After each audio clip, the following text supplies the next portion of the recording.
Okay, so I ruined my cousin's wedding. You might say that sounds like a jerk thing to do, but it's the happiest I've ever been in so long. Let me break down exactly why this happened. I once looked up to my cousin. I thought he was a great guy and we were close like brothers. I was also dating a girl I was deeply in love with and planned to marry her someday. I thought my life was perfect. One day, I came home early because a colleague offered to cover my shift. I was pretty tired, so I accepted and went home. Arriving home, I found them in my bed, having sex. Both of them were shocked, to say the least. I told them I wanted them to be gone by the time I got back and left the house. They were gone by the time I did get back, but she left me a note, telling me she was sorry and to call her when I calmed down. I never called her. I texted her saying that I'd gather her things and drop them off at cousin's in a few days, and that she's staying with him now, not me. I followed through with it. It took about a week to transfer everything. Both of them tried to apologize, but I did not have anything nice to say to them, so I said nothing. I just knocked on the door, handed them the bags to whoever answered before leaving. My cousin called me multiple times to try to apologize, but I refused to accept it. 3 years have passed since then. I went no contact with them. I did not bring it up to the rest of my family or any of their friends. I'm not sure why. I just didn't. I got a call from a number I did not recognize, so I answered it. It was my cousin. He sounded really happy and was acting like he had not destroyed my life. He explained he and my ex were getting married and he wanted to be his best man. I was so angry that he had the utter gall to act like nothing was wrong and lost my temper. I yelled at him and called him names before hanging up. He sent me a text telling me the offer still stood, and if I did not want to be his best man, then he just simply would not have one. A few days passed by and I had an idea. I texted him back, apologized. I sent a paragraph of bullshit, saying I was still angry but this could be an opportunity for the three of us to heal and move past it. He was overjoyed and said he'd be happy to pay for everything, and he'd help me pick out a suit if I wanted, which I accepted because I sure as shit wasn't going to spend my money on his stupid wedding, if I could help it. The wedding day came. I spent the week prior writing a speech, putting all the negative feelings that I had bottled up over the years into words on paper. The wedding was pretty good. I'm sure one of them has something nice, well-paying job or something, because they must have spent a decent amount of money on this wedding from how nice it was. I'm talking ice sculptures, everything. Our entire family was there, as was a decent chunk of my ex's family. Eventually, the time for my speech came. I just remembered feeling really nervous as it built up to the voice, as it kept faltering when I was reading it out. But I didn't, and I still didn't care. At least I got it out. I explained what these two horrible people had done to me. I called them the worst names I could think of and wished them the worst in life. Then I pushed in my chair and I left. I was expecting some kind of dramatic moment from all the guests, gasps of shock and all that. There was nothing. Everyone was silent. I could hear a cricket. On my way home, I got a call from my mother angrily telling me that I'd ruined the wedding and both of them were so upset, and she asked me why would I do this. I told her they deserved it for what they put me through, and everything I said in the speech was true. She kept defending them, so I swore at her and hung up. Since then, I've gotten several calls and text messages from others in mine and my ex's family, angry that I ruined the wedding. I've also received a few texts from people who were there being supportive and telling me they were there if I needed to talk. I'm not sure if I feel better after doing this, but it did bring me great catharsis when people were telling me that the wedding was ruined. At least now they felt at least a very fraction of what they just made me feel all those years back. Just a little edit to address some common questions. As far as I'm aware, the rest of the family wasn't aware of her cheating on me. They likely knew we dated at some point when we weren't. I've learned from previous stuff that I can't rely on my family for any kind of support, so I've been low contact with them since I moved out, which is why I did not mention this to anyone in my family. A lot of people are asking for the speech transcript. I wrote it in a Google document and read it out from my phone. The delivery was kinda lackluster. I sounded like I was going to cry and tripped over my words, but I managed to read it all out. It isn't verbatim what I said, but it's very close as I was reading from this general script. Here we go. Hello everyone. I'm not a very good public speaker, so apologies in advance. It's an honor to be at this wedding, and an even greater honor to be the best man. I was shocked that I was even invited at all, since the last time I've spoken to this bride and groom was when I found them ducking in my bed.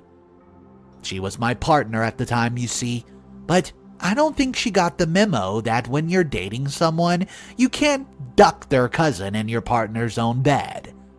And it wasn't like cousin did not know that we were dating either. He knows how long this slimy jerk was ducking her behind my back. Weeks, months. For those unaware, X and I have been dating for 2 years.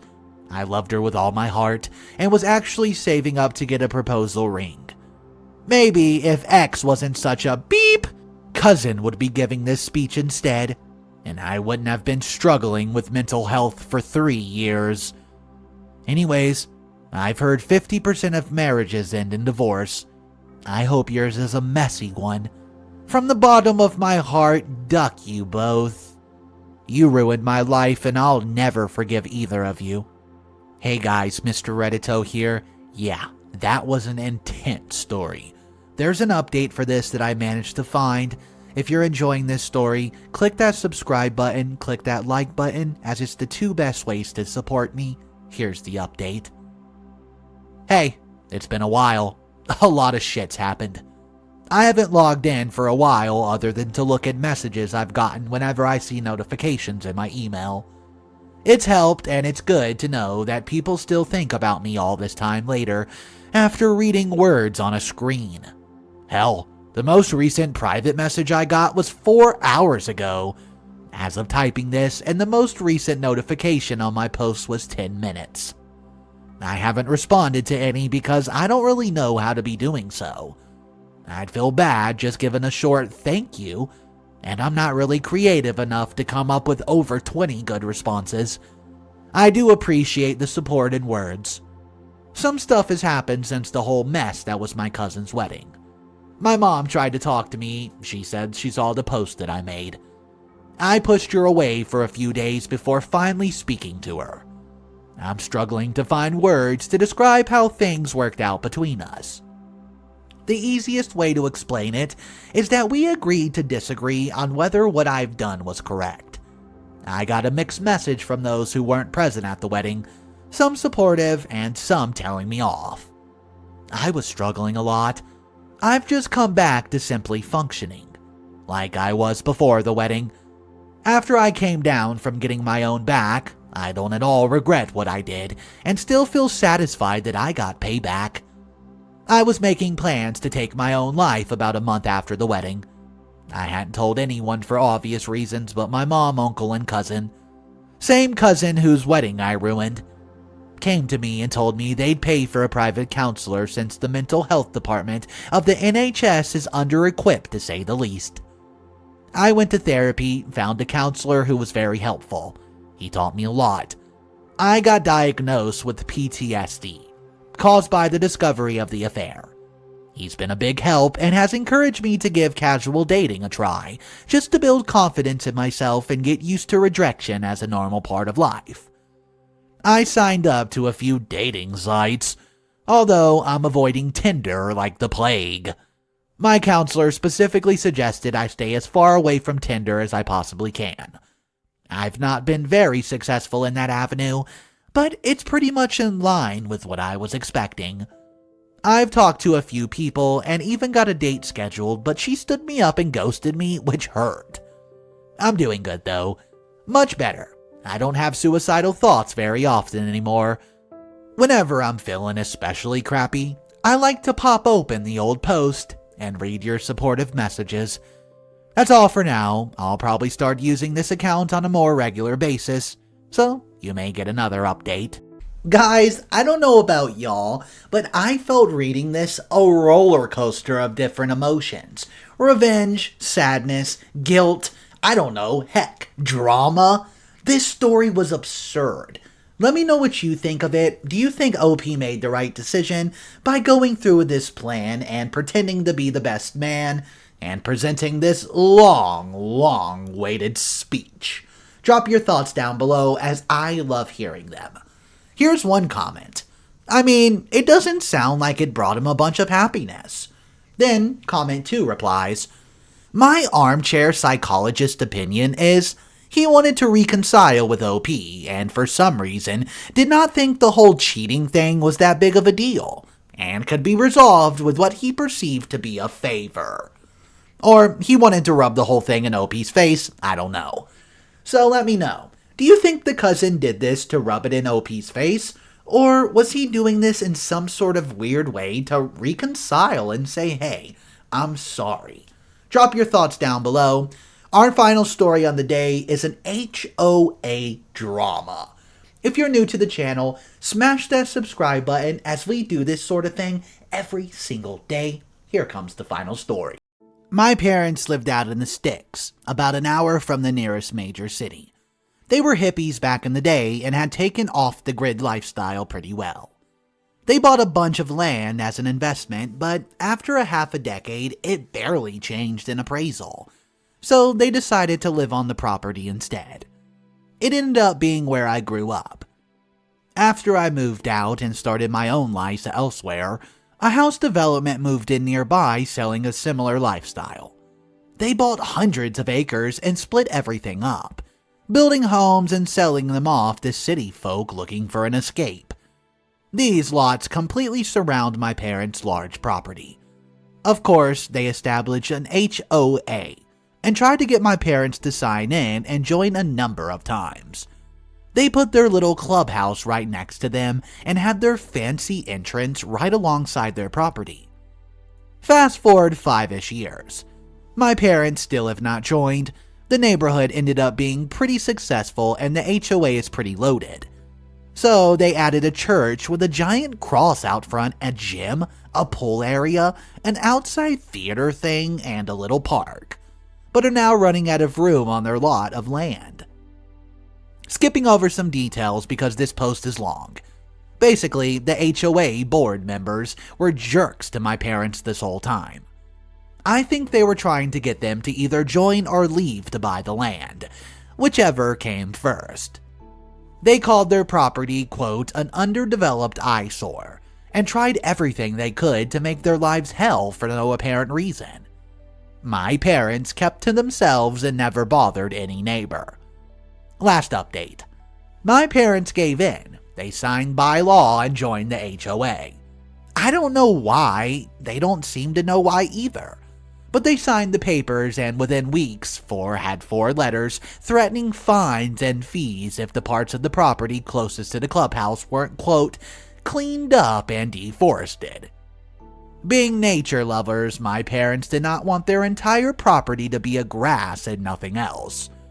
They liked the woods, and my mom even cried about not being able to see the usual squirrels and birds from her porch if this happened. They felt they'd move before complying. However, they signed the agreement and that was that.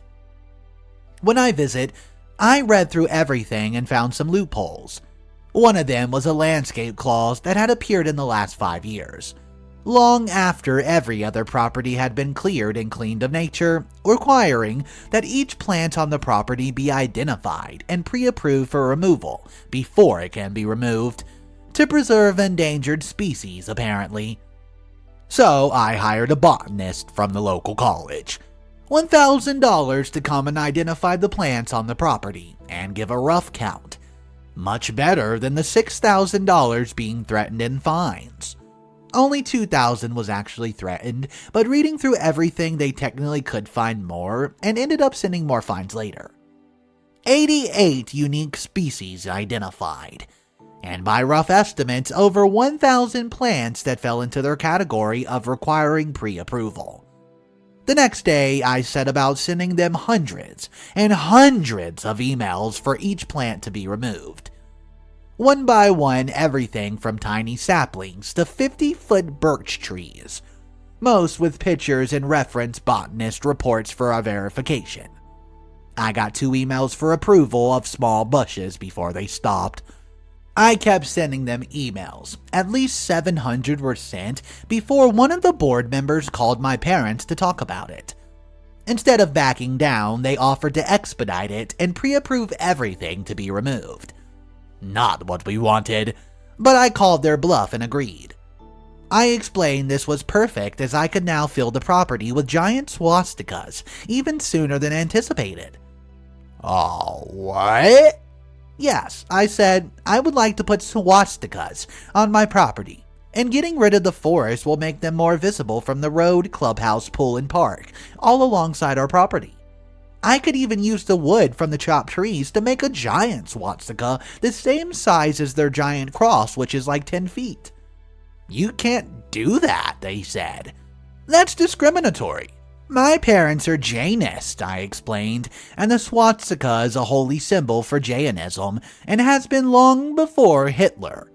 Section 2 of SB 1588 allows any religious symbol to be placed on one's property, and the HOA is not legally allowed to do anything about it. Don't worry, I said. The swastikas will have little dots in them so people know it's not for Nazis. Even if it were, though, First Amendment and all. Oh, let me call you back, is all they said before they hung up. They call back and say the HOA board dictator is going to come over and talk about it. We went back and forth for like an hour about what exactly defines a reasonable change on the property, but eventually he actually backed down. They agreed my parents' property could be grandfathered in and would stop sending letters of intent to fine about the forested areas.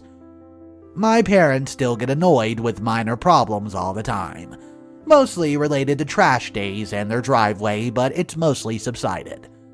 Moral of the story, if privileged, power-tripping Karens are finding your parents for their lifestyle, threaten giant swastikas. So, I just want to state this real quick before I read this comment over here. I have no idea why in the world they would sign that paper to join the HOA when they had no reason to do it. That's the big flaw of this story, but let's go ahead and read this similar situation comment. I ducking love these stories. HOA board members don't read their own covenants and bylaws. I can't tell you how many times I've shut down shenanigans by my HOA. We have a rule that disallows any signs in our yards except for sale signs. When COVID happened, signs for schools and churches started popping up. Then the political signs started. So I called the management company and asked about the rule. She said the HOA had decided not to enforce the rule. I told her that's not how legal documents work. And by the end of the day, I would have 20 signs in my yard, and I guaranteed the neighbors wouldn't like them.